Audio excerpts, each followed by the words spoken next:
On this episode, we talk about dual agency and open houses.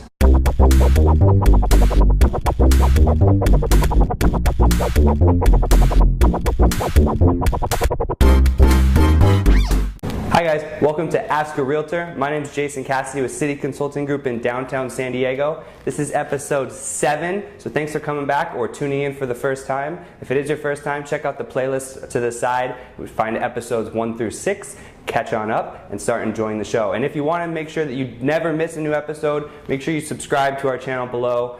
Click the little red button to subscribe and you'll get email notifications every time a new one comes. Let's get right into the show. What is dual agency?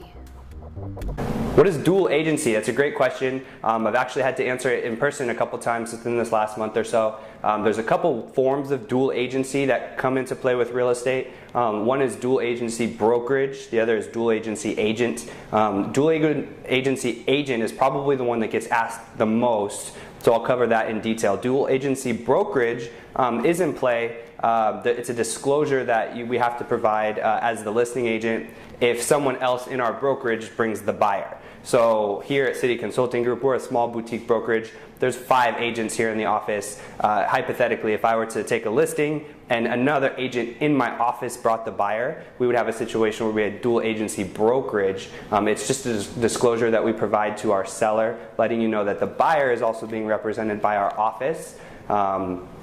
Not a huge conflict of interest in my eyes. It's just a situation where you want to disclose, be as transparent as possible, especially if you have a situation where you have a big national brokerage, maybe a Keller Williams, Coldwell Banker, Remax situation. Obviously, I mean, they have a ton of agents in their offices. There's a likelihood that they could bring the buyer. Not a huge deal. Dual agency agent, though, is what's thought of the most in these situations. It's where I myself, Jason Cassity, I take a listing, and then I myself, Jason Cassity, bring the buyer, whether it be through one of my open houses, a current client I'm working with, or whatnot. Heck, it could be a friend or family, who knows?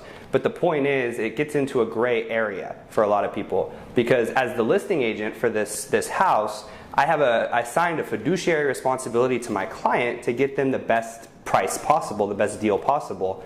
Well, if I'm also representing the buyer, I also have a fiduciary responsibility to my buyer to get them the best price possible, the best deal possible, right? So what happens is when you get into negotiations, you almost have to remove yourself from the situation, because how can you negotiate effectively for one side without hurting the other side or whatnot? So where those come into, I mean, it's generally okay if you get into a situation where it's like, I don't know, a full list price offer. You know what I mean? There's no negotiation back and forth. The buyer comes in, they say, I want to pay the asking price that the seller already put out there, and it's a very seamless, smooth transition. That's where it generally is okay. Where it gets, you know, a little bit shaky is what happens if, you know, is there multiple offers and you're choosing your buyer over another buyer when maybe it's not the best deal. You know, potentially you're negotiating down because you know that they're willing to go down. It's just now you're starting to get a little bit of a gray area. So it's essential that that is disclosed up front on a dual agency form. Some sellers will not allow dual agency. Some agents won't participate in a dual agency. To each their own. There's no law against it. It just needs to be disclosed. So that kind of answers the question about dual agency, both brokerage and agent, and hopefully that information helps going forward. Do open houses really help sell your home?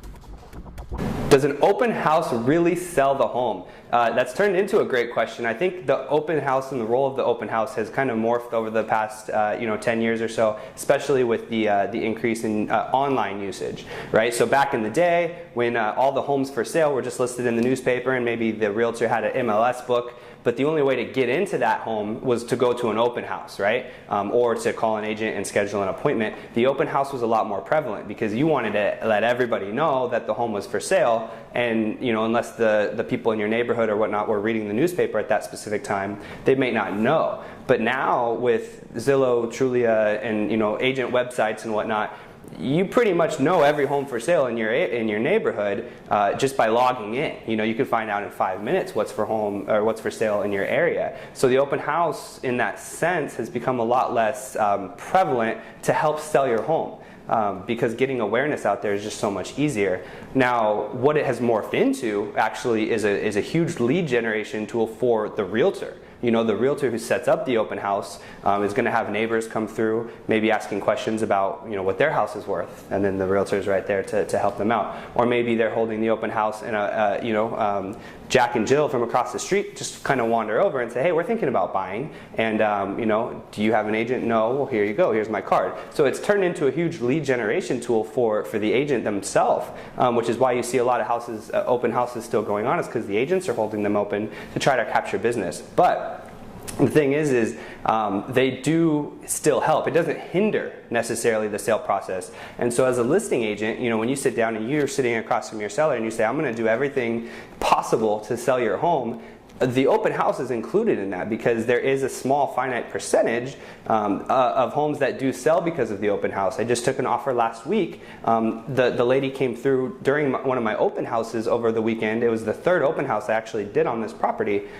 She came through without her realtor to see the property, but she would have never known. She came in off of a sign.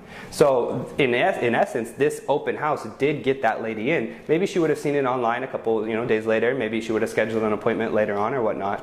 But in this case, that lady came in because of the open house. So because there is a small percentage of homes being sold that way, as a realtor, you still do have an obligation to do the open house, because you promised to do everything humanly possible to get that home sold, right? So and our coach Tom Ferry, actually, he promotes mega open houses. So I do believe that open houses should be done at least once, generally that first weekend after it's been listed on the MLS, and done right. Big time mega open house where you have tons of signs out, you're door knocking the area for the week leading up to the open house to invite all the neighbors, maybe sending out mailers to the neighborhood surrounding, posting it on Craigslist, Zillow, Trulia, making sure that everybody online knows that there's an open house, and you do one big mega open house to bring the house to the market. Make sure anybody who, looky-loos or whatnot, anybody who wants to get in comes in, can get inside. That does help a lot. So it's not as essential as maybe it was 15 years ago, but it is still a good tool to get exposure to the home. So don't sleep on it. But that's the take on open houses there. That was episode 7. Thanks so much for tuning in. Like I said, if you want to make sure that you never miss an episode, just subscribe on the button below here on YouTube. You can always ask a question at Twitter, #AskARealtor. You can also write me directly at jcassity, or just find me online somewhere. I'll probably see the question. I'll make sure it gets on to the next show. Yeah, thanks for tuning in. Bye.